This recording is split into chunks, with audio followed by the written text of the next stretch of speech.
So I wanted to make this video talking maybe one final time, about the Sifu controversy and all the stuff going on online. I want to talk about the reviews, the talk about the difficulty, and then the talk about the the other stuff, the politically driven stuff that the gaming media has levied against Sifu.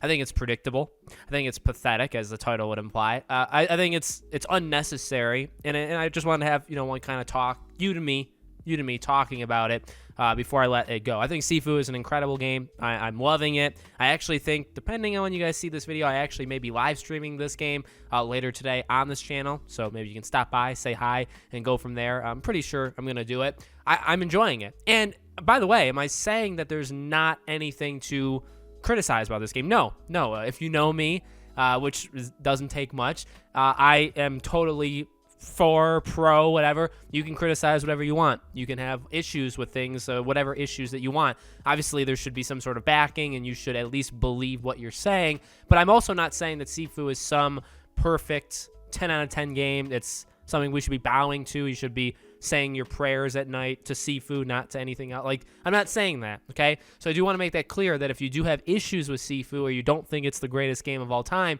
I agree with you, and I don't think that there's anything wrong with it. The thing that I'm talking about is the issues with gaming journalism and the issues with the attacks levied against this game that I just think are incredibly predictable. They're easy to have spotted, going in. And so what are those two things? Well, again, as we've said, they are the difficulty curve, the difficulty whatever about this game, and then the idea that there is no representation on the team. So I want to kind of talk about those two things again one more time, just to kind of summarize my thoughts. And I don't really know if they've changed. They've definitely been amplified over the past couple days. The difficulty sometimes is just agreeing to disagree, and I totally understand. I know there are some people that watch my channel that do not buy the idea that a game, when I say, like, well, a game doesn't have to have an easy mode, there's some people that just can't, like, it needs to have an easy mode, or we will just never see eye to eye of why it does or does not need to. Okay, I've learned to accept that, because there's really just no easy way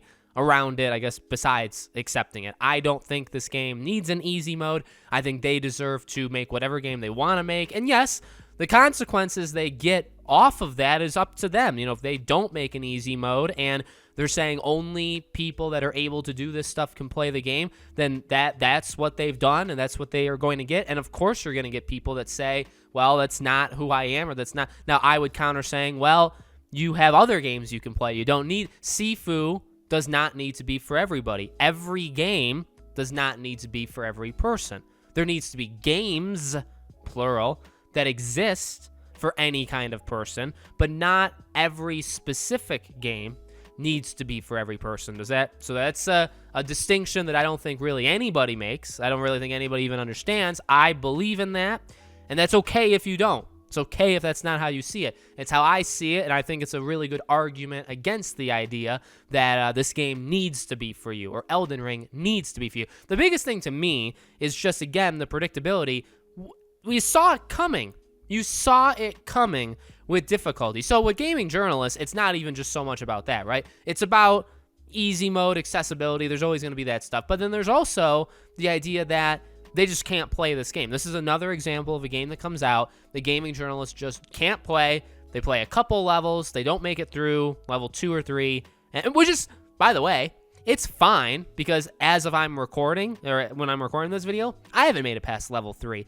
Have I claimed to put in 500 hours? No. Have I claimed, did I get the code early to do like an early? No, I didn't. Actually, I got the code with the deluxe edition when you could play it the Sunday morning. That's when I got the code. So I didn't get it a week early. I know a lot of these gaming journalists got a week early. They were still unable to beat it.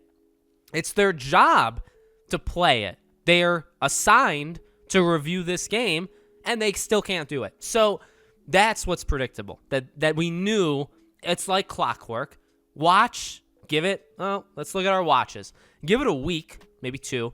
Probably not 2. For Elden Ring. This is going to happen for Elden Ring. You're going to get reviews that are going to be harsh on it simply for the fact that gaming journalists can't be. It happens. Now, just because it happens, does that make it okay? Well, it makes it laughable. It makes it predictable. It's not necessarily okay. Now, I don't care. I don't go based off of these scores. It doesn't impact my life if Elden Ring gets an 84 versus an 81. I'm not going to lose sleep on it. But, these things do impact people, A. But B, it's ridiculous that this kind of stuff happens. So I should have known. I think we all did know, actually. It's not even should have known. We knew this was going to happen with Sifu, that journalists wouldn't be able to play it, wouldn't be able to beat it all the way through.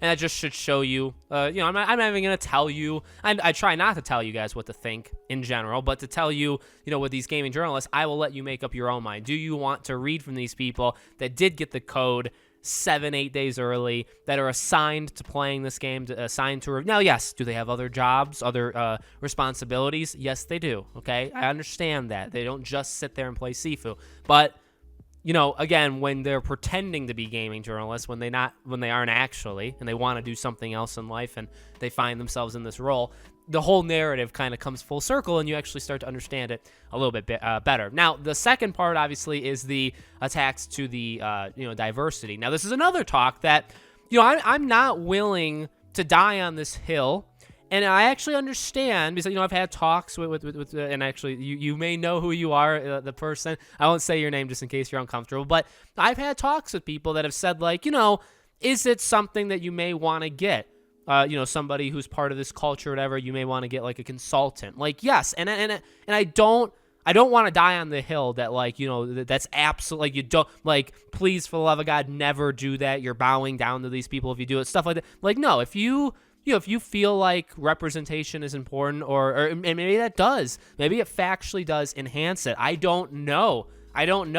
So I'm not even going to really, go too far. So I'm not going to necessarily say that. But what I will say is that these people, again, the people we're talking about, they have different definitions. They have different meanings for what they say. They don't actually want representation, right? Because these people are the people that they say that they hate. That's what the people calling on Sifu, that there's no Asian representation, right? The guy, and we've talked about that. Now, don't go after this guy. Don't contact him. Don't look at him. Don't breathe in his general direction, right? All that stuff. I'm telling you, right? And I don't think anybody actually would. It's a YouTube thing we kind of have to say, right?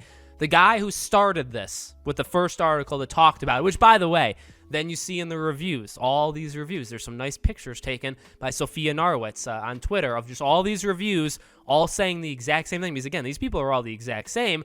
They all have an issue with this kung fu kind of stuff that, they're non-Asian people making, like, everybody, they say it the same way. They all throw it in the reviews at slightly different points to kind of make this point. Some of them, the review is a little bit more about it than others, right? It's a little bit different, but it's the same idea. These people can't actually think differently than each other, and that's all it is. But the person who started it talks about if he hates a certain, let's just say, race, and the answer is yes, he does hate a certain race, and he admitted it, and he had a Twitter thread on it on Twitter. Now, again, I don't care. Now, of course, that's like evil and that's bad, and I would never be friends with this person, and stuff like that. But do I actually care that he said that? Again, am I sleeping well at night? Yeah, I tend to sleep pretty okay. All right, I don't actually care what this idiot says, but this is the person claiming about representation. What they really are saying is, I just don't like these kind of people. Not that I want representation. I don't like you.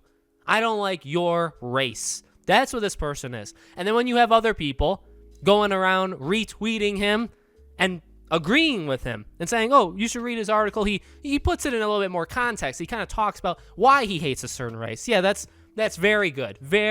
I'm sure to read that article. When you have people that back this person up, because, again, they're all in the gaming media. This guy has had jobs across the industry at all of these publications. He works for all of them, or at least he's worked for, right? Maybe he doesn't actually work, currently. But again, they all back each other up. They all the blue check marks, all the gaming journalists. Remember, this always happens and if a person gets called out, they always run to Twitter, they cry, and then they get all of these gaming journalist friends that say, oh, I'm so sorry this happened. It's like a therapy session. I'm so sorry. I can't believe this happened to you. You must be so distraught. Like, the person can't take it. The person's literally going to lose their mind. Maybe they'll delete Twitter, which actually would be a net positive. Like, this is what these people do, is they make stupid hot takes that are very hot.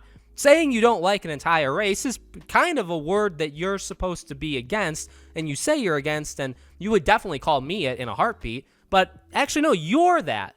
You're that, not me. And that's what these people, now I'm not saying every single one of them, but again, predictable. I knew this was going to, as soon as this guy wrote this article, as soon as he had those tweets, you know he's going to get backup. Now, I don't know how you back up that. I don't know how you support that. This is what these people do. They back each other up for some unknown reason. Now, they can think whatever they want, but again, at least make it a little different. At least make it a little fun. I like to have fun. I like to laugh and enjoy things. I don't like it when everything is just so predictable on social media. You can just see it coming. These people don't. So yes, again, am I willing to die on the hill that there shouldn't be, well, I don't think there should be forced representation. I think it should be very organic, because that's how you would do it right. You know what I mean? Equal rights, equal, like everybody's got the same impact. Everybody has the same ceiling and floor. Like there is no, you know what I mean?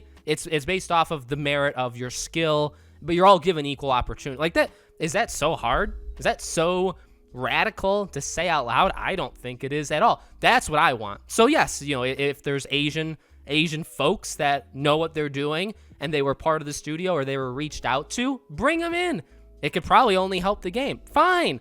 I'm not saying that, so I'm not willing to die on that hill. Okay, fine, do it. But the thing is, that's not what these people want. They don't want that. They would maybe start there. Sounds good. And it's something that's like you're starting your launch platform, but it's not something that you stick with. That's your starting point. Then you say, well, if it's not 50-50, it's no good. So yes, you brought in a consultant. Well, why isn't half your team? All right, well, then you could say, well, now it's a little bit more tough, because now you're saying, well, I'm forcing the studio to then be literally half. And so that's forced diversity. Is that really what you want? Is that really going to help anybody? Is that really doing it for the right moral reasons? Answers to all of them are no, right? That's the next thing. But then the real thing is, well, we actually don't want, well, actually we don't want either of them, but we mainly don't want the original group. We want people that we want, our people. We want them in. That's what it is.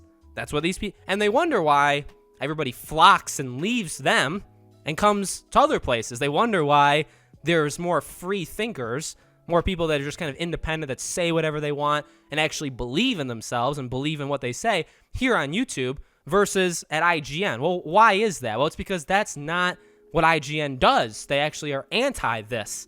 So they wonder, why are all these people why are these people acting this certain way on social media? Why are YouTubers like this? Why would Alex, he sounds crazy. Why is he like this? Well, it's because they don't want people like us. And again, it's bigger. I don't care. It's bigger than me. I'm not even big. I'm small. I'm small in the general, in the general frame of things. But these people are hacks. These people are jokes. These people are, honestly, some of them are really bad people. I think some of them just believe in what they say, and that makes them kind of naive and stuff. But I also think some people are just generally very, very bad. They take this idea of diversity and actually having really good morals and a good foundation to a lot of these pushes in society. They all start very solid. They're all fine. They're all good. They're all something we should try to achieve. And then they take it, and then they just take it to left field, and they do what they want with it, and then it's no longer that anymore. And that's what this is. This is not about Asian representation in Sifu. It's not. Not when the person who started it doesn't like hates. The word hate was used. Hates an entire race. That's not somebody I want being my figurehead on literally anything, or at least hide it better. If you're going to think that, whatever. I mean, I'm not here to judge. Kind of, and this is, by the way, this is very much sarcasm. Do whatever you want to do. Just at least hide it a little bit, because you're kind of showing your true colors are showing, buddy, and I don't really think that's going to work out so much for you. So, again, I don't care. These people exist. That's fine. I exist. That's fine. Do not reach out to these people. I am not going to ever reach out to these people. I don't care to ever engage with these people. It's not worth it. So just to kind of, again, make that disclaimer just so I don't get in trouble. Let me know what you guys think in the comments. Make sure you guys are subscribed to the channel. Hit the bell icon so you guys know when all these videos go up. All my social media is in the description below if you guys want to check it out, along with our Patreon and YouTube memberships. Thank you guys for watching, and I hope to see you all on the next video.